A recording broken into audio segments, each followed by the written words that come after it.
Hi, good evening. Welcome along to the Transfer Show on a day of high drama in the transfer market. Tottenham finally accepted Bayern Munich's offer for Harry Kane, leaving the player with a difficult decision to make. As it stands now, it looks like he's staying at Spurs, but nobody has walked away just yet. Also on the way tonight, West Ham have finally spent some of the Declan Rice money, but they face a fight to keep Lucas Paquetá. Moises Caicedo is in huge demand. 3 Champions League winners are trying to prize him away from Brighton. And could Liverpool really hijack Chelsea's attempts to sign Romeo Lavia? We have the latest on all of those and much, much more.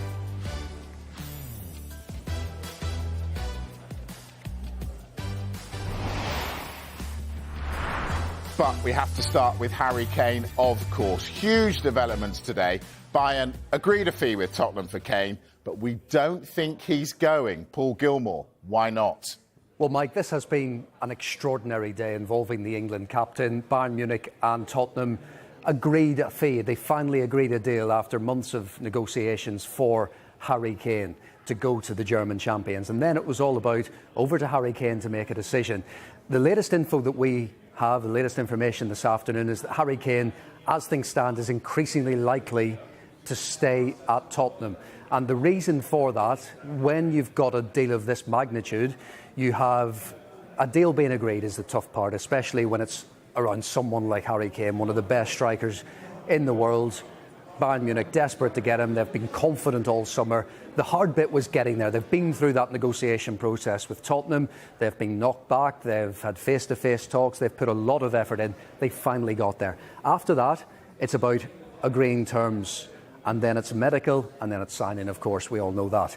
The problem is around the terms bit at the moment, and that's what we're being told is the real issue at this moment in time over where Harry Kane plays his football next season. So what you're saying is it's not done yet, even though at the moment he's leaning to staying. That could change. Exactly. The thing to stress in all of this is playing out in real time over the past 24 hours. Remember, on Tuesday night into the early hours of Wednesday morning, there was another round of talks between Tottenham and Bayern that again continued the next day.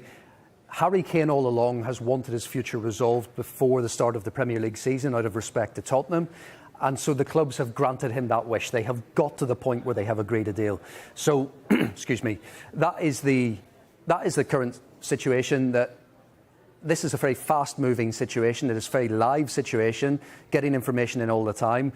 And certainly as of this afternoon, as of this evening, we're being told increasingly likely to be at Tottenham this season. And that is because these issues around the terms stage of the negotiations. The key thing to remember is that deal is in place between the clubs. That fee has been agreed, £86 million with add-ons taking it close to the £100 million Tottenham want. And we can't stress this enough. Tottenham and Bayern Munich have found themselves in this position because one, Bayern Munich desperate to sign, again, one of the best strikers in the world, but Tottenham, it's the best of their worst case scenarios. They ideally wanted Harry Kane to sign a new contract. They have tried everything possible to do that and make that happen, but they have been given no indication that it would happen this summer, and that's what Tottenham want, because they want to avoid the chance of him going for free to a rival next season. Exactly. So in a way, it's lose-lose at the moment for both clubs, isn't it? So is there the possibility, because Spurs do not want him to go for free, if he doesn't go to Bayern, is there a possibility that Tottenham could change their minds and go, do you know what, we'll sell to a Premier League club this summer? I don't think so. I don't think so. I think what is clear in all of this is that every club out there in world football knows the fee that it would take to get Harry Kane. What I would say is if a Premier League club decided to come in at the last moment, one, I don't believe Tottenham would entertain it, and two, they probably would ask for more because it's to a rival. I don't think that's an avenue that, certainly the information that we have got, that is not being suggested at the moment. It feels like it's either Bayern or Spurs, and that's the way this is going. But we've always said if Harry Kane is a Tottenham player when the season starts, there's certainly the chance he could sign a contract in the middle of the season if things are going well. And by all accounts, the early indications are that he's really enjoyed playing under Ange Postecoglou, and he's enjoyed the philosophy, the training, all of those things. But at the moment, there is this issue around the terms, and that is what is leading key sources to believe that Harry Kane, at this moment in time, looking increasingly likely to stay at Tottenham. Of course, we do have a deadline, this Harry Kane deadline before the season starts, but also the transfer deadline at the end of the month. And I would always caveat that with things as we've seen today. This has been a day of drama. This has been an extraordinary day involving the England captain. Things are always capable of moving very quickly, but we are hoping to, I think we're following this story almost hour by hour at the moment. Exactly, and that's the point, Paul. So I'm going to let you follow the story. So thank you very much. Paul Gilmore right across this, believe me. Now, Florian Plettenberg has been across the Kane story for Sky Germany. And make no mistake, Bayern Munich thought they were signing the England captain. Now, we spoke to Florian at 2 o'clock this afternoon, and he said this. I can't imagine that Harry Kane is saying no. It is a completely different situation to Kyle Walker, because Harry Kane, he has made clear that he wants to join Bayern. He has a verbal agreement. He can sign a contract, to my information, until 2028, a 5 years contract, maybe with some exit options. But he will become the top earner. He can sign at least a 5-year contract. And Bayern is 100% secure that Harry Kane will join Bayern Munich, as he definitely said yes. See, there you go. 2 o'clock. He was saying 100% sure Bayern signing him. We're not sure at all. Dharmesh, I said this to Paul. I'm going to say it to you. Is this, at the moment, lose-lose for both clubs? It's such a difficult situation now that everyone finds themselves in. The two bits of information we were told from the outset was that Tottenham did not want to sell to a Premier League rival in this transfer window, and that Harry Kane wasn't going to sign a contract in this transfer window. What's transpiring now is probably the worst case scenario as far as Tottenham are concerned. It's great that if he stays because he plays for Tottenham, but the worst case scenario for them would be Harry Kane potentially going for no money at all to a Premier League rival this time next summer. Now, with that in mind, I just wonder if that does open up that question, whether it opens up the avenue of Tottenham changing their mind and potentially entertaining a Premier League bid. All the information we have thus far would suggest not. They do not want to sell to a Premier League rival, but if they find that the closer that they get to 11 o'clock on September the 1st, that he's definitely not going to sign a new contract in this transfer window, and they're not getting the noises that he's going to sign one in the middle of next season, then what do they do? Do they start thinking maybe we do need to maybe bring in the Premier League rivals into this? However, it should be said here, some of the noises we're getting from Harry Kane is that he's happy. He's impressed with Ange Postecoglou. So with that in mind, is there the possibility that at some point next season, if he doesn't sign a contract in this window, he could yet sign a new contract with Tottenham Hotspur? Well, if they're 10 points clear at Christmas, then that's going to happen. Yes. But if they're sitting in 17th, it's not, is it? This is the risk that Tottenham have to weigh up. Are they going to risk that happening? The obvious answer to that is no, simply because they have agreed a deal with Bayern Munich. They can't do anything about it now, though, can they, Spurs? I mean, they're stuck. They've agreed a deal, and it's up to Harry. He's in charge now. It is up to Harry Kane. We've said as soon as that deal was agreed between the two clubs, it was going to come down to Harry Kane. However, when you hear that a club and another club have agreed on a deal, it makes you think that in the background, the player has said, yes, this deal is going to happen. I'm happy to go. It's quite strange that the deal has been agreed and now we're getting to the point where, the player doesn't want to go now. He's leaning towards staying at Tottenham Hotspur. So that's why Tottenham are in a bit of a mess here. Yeah. I want to bring Michael in. Dams has just said it, bit of a mess. Is Ange Postecoglou suddenly, if Kane stays, under immense pressure? I don't think so. And I want to say I think Ange Postecoglou's handled this over the last few weeks extremely well. And we'll be hearing from him tomorrow around 1 p.m. on Sky Sports News. It's already a very tough job at Tottenham Hotspur. It's a 4-year rebuild. He's got a 4-year contract. It's a very tough job with Harry Kane. It's nigh on impossible without him next season, this season coming up. Spurs about Harry Kane is a frightening thought. I watched them Sunday. He scores 4 goals because he's an ultimate professional. He was captain. If Harry Kane leaves, I don't see many leaders in Tottenham's dressing room at the moment. I mean, that could all change, and we'll see who might get the armband if Harry Kane's not about. Hugo Lloris is leaving. I can't think of too many captains in that dressing room. It's such a monumental blow to Tottenham Hotspur. And I know so many Tottenham fans, when they saw the news earlier about agreed a fee, it's like a dagger to your heart, a genuine dagger. And such big movement, and the thought of it is unthinkable. And for Spurs fans, isn't it unthinkable to lose him for absolutely nothing next summer? He's an academy player. Tottenham didn't buy him for anything. You know, I think Spurs fans will see it like that as well. They're paying a lot of money to go and watch their favourite team, and their favourite player, most people, is Harry Kane. You go to the Spurs shop, it's Son and Kane, and a bit of Maddison now as well when he gets his number. But look, I think at the end of the day, Ange Postecoglou has a rebuild there. They're spending money, Tottenham. They've got Mickey van der Ven for around 40 million. They need to get defensive reinforcements. But the thought of Spurs without Harry Kane next season is just, for Tottenham and Tottenham fans, unthinkable. And of course, now we're looking at, in terms of Harry Kane, I suppose he's thinking now of the timing. His wife is very heavily pregnant as well, because he does want to get this sorted out. We talk about deadlines, and obviously things can change every hour. But for me, just look at it from Ange Postecoglou's point of view, I think it's a tough job anyway, but it's a mega job for him. And I suppose people would say he might have a potential free hit next season because of Harry Kane and the changes.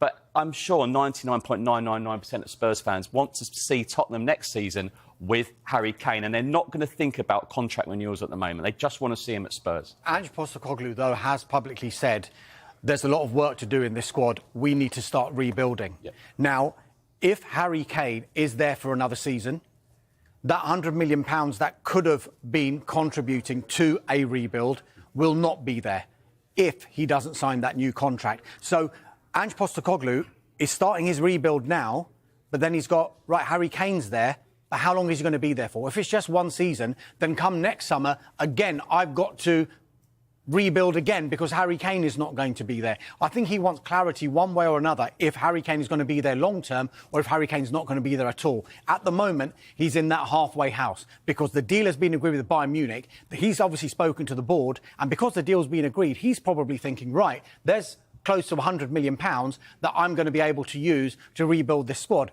But now Harry Kane has said, well, he hasn't said, we're hearing noises that maybe he's increasingly leaning towards staying at Tottenham. Where does that leave Ange Postecoglou? Yes, it leaves him with one of the world's best strikers for next season. Who doesn't necessarily fit into the way Postecoglou likes to play. Mike, I know you've asked this question every single day. We're talking about Harry Kane. We're talking about Harry Kane, who is one of the best strikers in European football, in world football, for years and years and years. And he would probably walk into any team in the world. He scored 30 goals last season in a really poor Spurs side, finished 8th.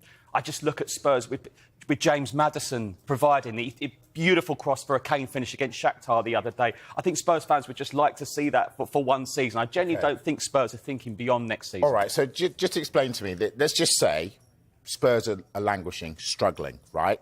Postecoglou is playing Kane how he plays now. Say it's not working because it's not the way Postecoglou normally plays. So he's changed his principles.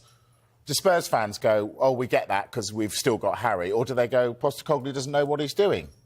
I think Postecoglou and Harry Kane would work brilliant together. I really do. And I think someone asked Postecoglou about his style of play before, and Harry Kane, he said he's Harry Kane. And I just look at... I mean, the thing is, when we talk about pressure for next season, every pundit and anything I've seen Premier League predictions, they've all put Spurs 8th with Harry Kane. So, I mean, they finished 8th last season. So, what do they do about Harry Kane? And I'm looking at this from there's Tottenham fans out there who are worried. There's probably Tottenham fans thinking they just want to get this sorted now, because they have to get it sorted. The season starts for Tottenham Hotspur on Sunday, live on Sky, at Brentford. And they have to get it sorted. They do have to get it sorted. So much more to come. Let's take a break. Much more to come on the Transfer Show. We're going to take you through the rest of the day's top transfer stories, and there are loads of them. We've got Kylian Mbappe, Moises Caicedo, Lucas Paquetá, Harry Maguire, and more. And Bournemouth have just announced a signing as well. That and more to come. See you in a moment.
Just before the break, I promised you some breaking news. Michael has it. Yeah, breaking news, Mike, and it comes from Bournemouth. They have announced the signing of Alex Scott from Bristol City on a long-term contract. So Bournemouth spending good money this summer, but they're really going for it, aren't they? Around £20 million with a package worth another £5 million in performance-related add-ons. That what we reported earlier from our colleague Mark McAdam. So Alex Scott has joined Bournemouth. West Ham looks at him earlier in the window, but he's going to Bournemouth. Well, he's joined Bournemouth. He has joined Bournemouth. Michael, thank you. Right, let's talk Kylian Mbappe. Is he joining anyone? Well, Michael will be able to tell you, won't he? Mbappe, yeah, Kylian Mbappe. Well, he's told... yeah. No, he's disappointing. Well, no, this is big news on Mbappe because he's told the club he will not leave the club under any circumstances, whoever it is, whatsoever, this summer. And, I mean, this is just the news they did not want. It's not changed from PSG's position, though. He'll be frozen out and he won't play, this is unbelievable, until his contract runs out next season. Now, we understand one point of contention is that Mbappe feels let down by the club's transfer policy. When he signed a new contract last summer, his words, not mine, he was led to believe that Robert Lewandowski and Bernardo Silva would be joining him. But we also understand PSG are planning for life without him. That is astonishing. Moises Caicedo. I gather there have been developments. This is the saga that just won't stop. We're now told that 3 clubs are interested in signing the Brighton midfielder, Moises Caicedo. We know about Chelsea. Liverpool are showing an interest. There were reports that they'd even made a bid. It's our information that a bid hasn't gone in, but they've made it clear to Brighton that they are interested. And Bayern Munich as well, exploring a deal for Moises Caicedo. We think a resolution, one way or another, be it he stays or he leaves, could come as soon as this weekend or maybe next week as well. Now, if a deal is done, of course, Brighton will want enough time to bring in a replacement. We've heard from Roberto De Zerbi on many occasions when he couldn't guarantee that Moises Caicedo would stay. He said, if he stays, I'd be happy. If he doesn't, we're going to need to bring in someone of equal talent to cover his loss. Easier said than done, though. That's why Brighton are asking, as it stands, for £100 million. So they haven't budged on that. What is clear is that Caicedo has made it clear to Brighton that he does want to leave. As it stands, I mentioned those 3 clubs. The information we have is that only Chelsea have gone in with formal bids. They've made about 3 or 4 in this transfer window, the latest of which was £80 million. They haven't gone back in with an official bid since then, but the talks have continued. They are pushing to sign him. They are hoping that they can still get a compromise with Brighton whereby they don't go all the way up to £100 million, but close enough for Brighton to be satisfied. Now, alongside all of this, you've got another midfielder from Southampton in Romeo Lavia, who Chelsea are interested in, who Liverpool are interested in as well. Liverpool made all the running. They made 3 bids, the latest of which was £45 million, all of which were rejected. Personal terms not expected to be a problem. Chelsea hadn't gone in with a bid. Personal terms, again, not expected to be a problem until last night. And they went in with a higher bid of £48 million. That was expected to be rejected because we still believe Southampton are standing firm on £50 million. Cynics will say, hold on, primary target for Chelsea was Caicedo. They were pushing all the way. Liverpool are interested again, are they? I see. Liverpool pushing all the way for Romeo Lavia. Chelsea have been interested in the past. Well, hold on. Chelsea are back in, are they? Right. What we do know, though, is Chelsea want to bring in at least 2 central midfielders this summer. Loads to get through. Chelsea look like they're trying to get busy then. Tyler Adams, how close is that one? Yeah, well, Chelsea have met the 20 million release clause, Mike, so you imagine that is getting a lot closer. They're looking for midfielders, of course, like Mauricio Pochettino. Now, one source has told us Adams will have a medical in the next 24 hours, so a midfielder should be on his way to Stamford Bridge. Is Lucas Paquetá on his way to the Etihad? Yeah, well, this is a bit West Ham fans won't want to hear. There's been so much positive news this week with regard to incomings, but Manchester City remain in talks with West Ham United, we are told, over the signing of Lucas Paquetá. Initial approaches, it's understood that City had made a verbal bid of around £60 million, dismissed out of hand, nowhere near enough.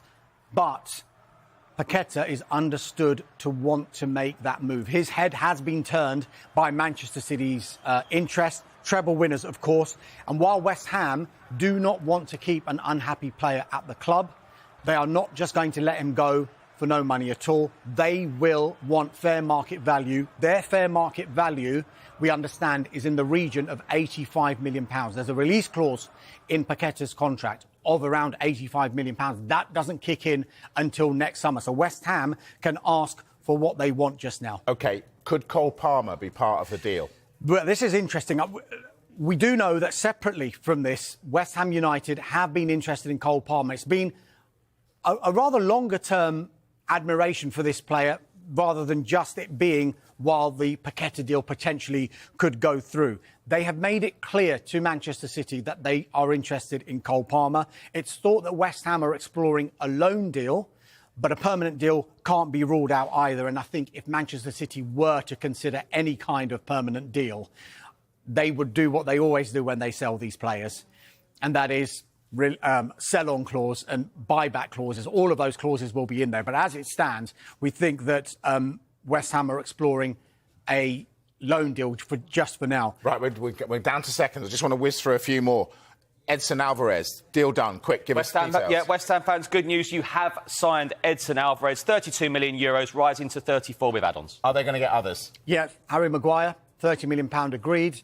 They're just waiting for Manchester United to sort out his exit options at United. And James Ward-Prowse as well. That £30 million deal has been agreed.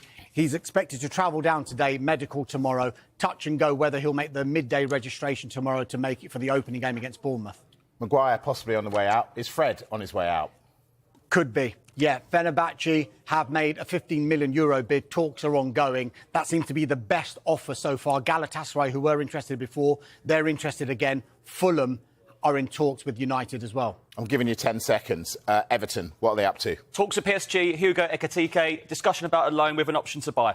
There is so much to fit in here on the Transfer Show. You'd have to watch at 7. We've got so many other names to talk about, like David De Gea, for one. Andy Brassel, who's an expert on European football, will join us. So much to fit in then.